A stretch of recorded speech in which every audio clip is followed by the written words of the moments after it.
আসসালামু আলাইকুম। সবাই কেমন আছেন? আশা করি ভালো আছেন। জান্নাতি কিচেন থেকে আমি জান্নাতি আপনাদের সবাইকে শুভেচ্ছা জানাচ্ছি। অনেকদিন পর নতুন একটা রেসিপি নিয়ে হাজির হলাম। আলু দিয়ে মাগুর মাছ রান্না করবো। দেখেন আমার মাছের পিসটা অনেক বড়। এই সাইডে আমি আগে থেকে মশলাগুলো কেটে ধুয়ে সিলে কেটে ধুয়ে পরিষ্কার করে নিয়েছি। এখন আমি শিলপাটায় বেটে নেব। প্রথমে আদা, বিসমিল্লাহ।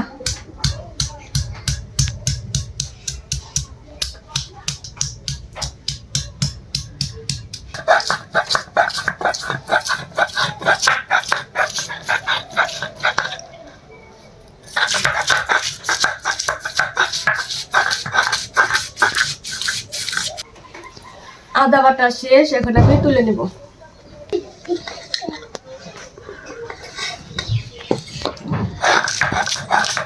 এভাবে সব মশলাগুলো বেটে নেব।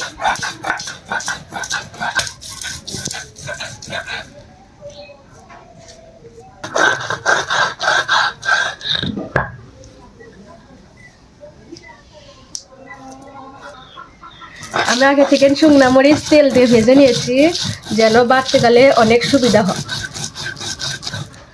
হালকা করে পানি নিয়ে বাটতে হবে।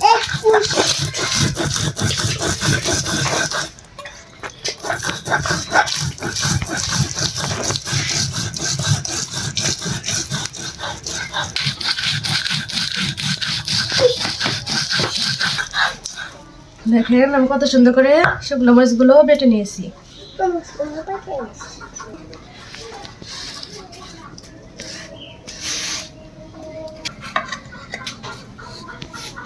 মরিচ বাটলে আমার হাত পোড়ায় না, অনেকে মানুষের হাত পোড়ায়।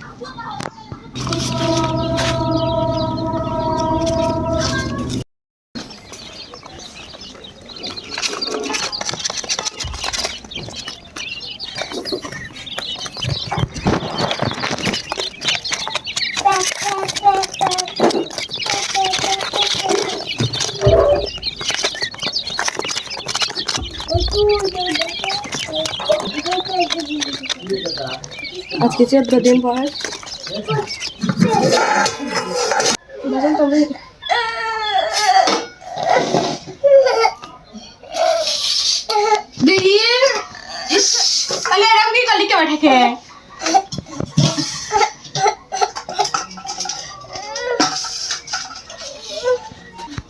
গ্যাসটা অন করে কড়াইটা এবার বসিয়ে দেব। আমার কড়াইটা গরম হয়ে গেছে, এখন আমি ভাজনা তোলার জন্য হালকা করে তেল দিব।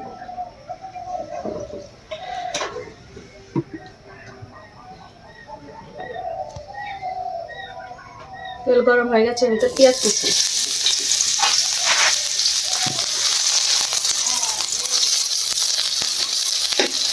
ভাজনা তোলার জন্য হালকা করে তেল দিয়েছি, যেন ভাজনাটা ভালোভাবে তোলা যায়। বেশি করে তেল দিলে এর ভিতরে দিয়ে ফেটে যায়।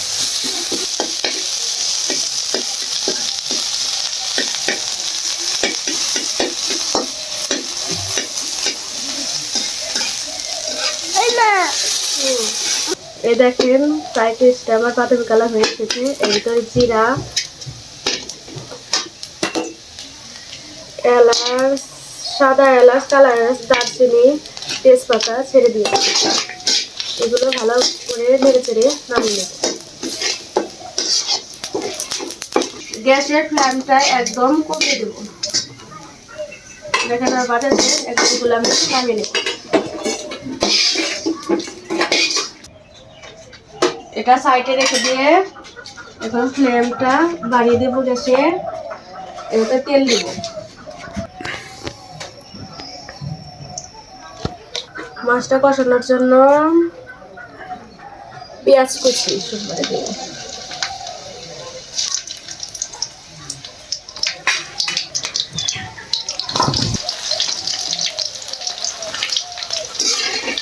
দেখেন সরিষা তেল দিয়ে রান্না করছি, পেঁয়াজ দিয়েছি, কিছু দেখা যাচ্ছে না, অনেক ফেনা বের হয়েছে। দেখেন পেঁয়াজটা হালকা করে বাদামি কালার করে ভেজে নিয়েছি। জিরা, তেজপাতা ছেড়ে দিলাম, কাঁচা মরিচ দিয়ে দিলাম। এর ভিতরে আদা বাটা, রসুন বাটা, পেঁয়াজ বাটা, জিরা বাটা, শুকনো মরিচ বাটা দিয়ে দিলাম। কষানোর জন্য বেশি করে পানি ঢেলে দেব।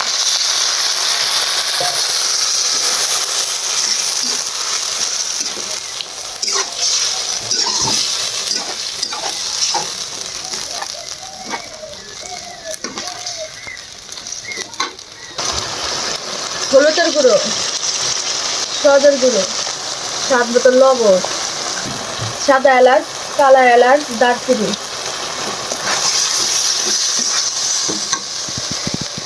পেঁয়াজ কুচি,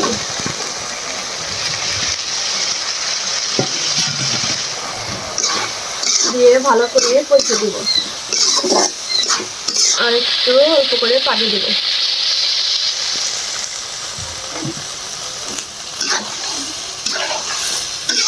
মশলাটা কষানোর জন্য সুন্দর করে নেড়ে চেড়ে দেব।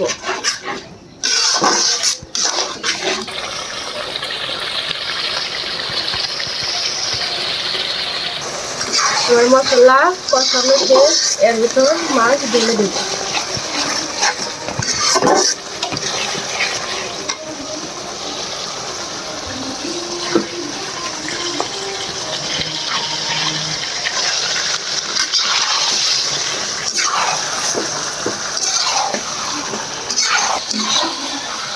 মশলাগুলো গায়ে মাখানো শেষ, এর ভিতর মাছ কষানোর জন্য হালকা করে পানি দেব।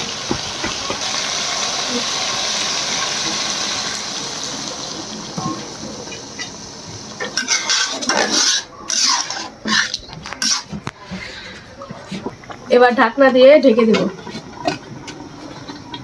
এই দেখেন, আগে থেকে আমি আলু সেদ্ধ করে নিয়েছি, এগুলো এখন আমি ভর্তা বানিয়ে নেব।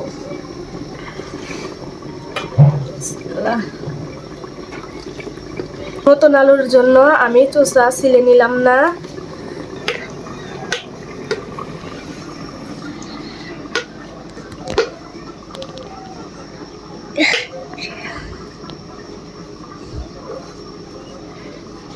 দেখেন কত সুন্দর করে আমি আলু ফিনিশিং করে নিয়েছি।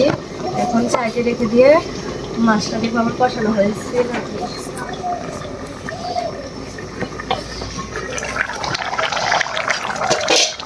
সাইডে যাও।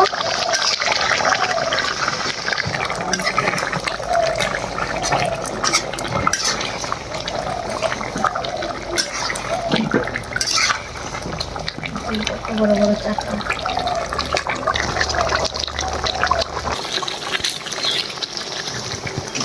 ভিতরে আলু দিয়ে দেবো। ভিতরে আলু দিয়ে দিয়েছি, এখন আমি মাছ ভেঙে ফিনিশিং করে দেবো। দিয়ে কিছুক্ষণ জাল করে কিছুক্ষণ কষে নিব, তারপরে সরে দেব। আলু দিয়ে মাছ একদম ফিনিশিং করে নিচ্ছি। দেখেন আলুর সাথে মাছ একদম ফিনিশ হয়ে গেছে। এরপর জলে পানি দিয়ে দেব।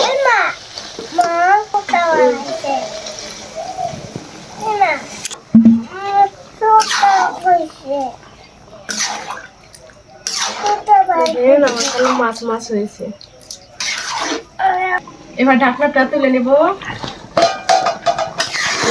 এই দেখেন আর রান্না শেষ। এর ভিতর আমি ভাজনা, আগে 3 ভাজনা তুলে রেখেছিলাম, এগুলো বেটে নিয়েছি, এর ভিতরে দিয়ে দিব।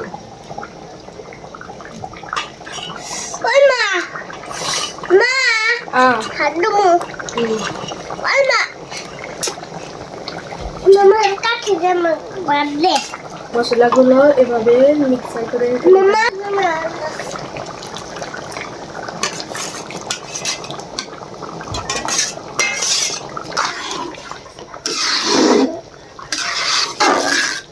মশলা দেওয়া শেষ। এবার 2-4 মিনিট জাল করে নামিয়ে নেব।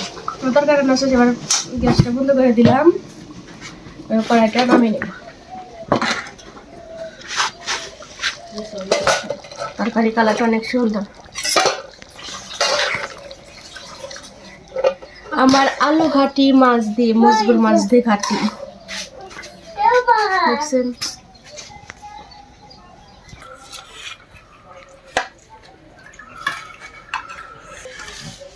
এই শাক ভর্তা, লতারি পাতারি শাক ভর্তা অনেক মজা।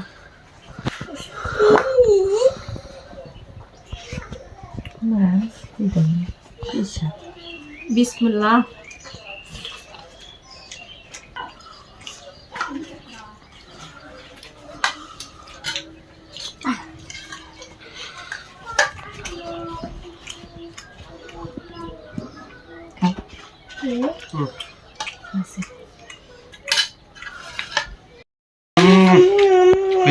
Cuidado. Droga. Sei shot.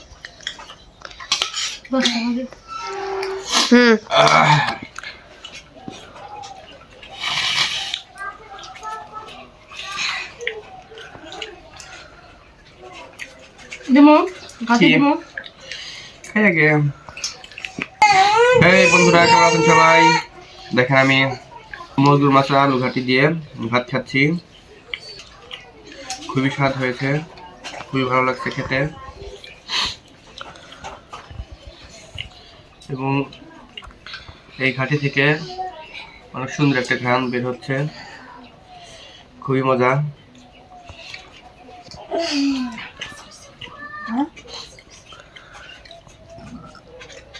এই মাছ ঘাটিতে অনেক কাটা আছে, যদিও মজুর মাছে বেশি কাটা নেই, কিন্তু তারপরেও লেজের অংশ আছে, তো কারণে ছোট ছোট কাটাগুলো মিশে গেছে ঘাটির সাথে।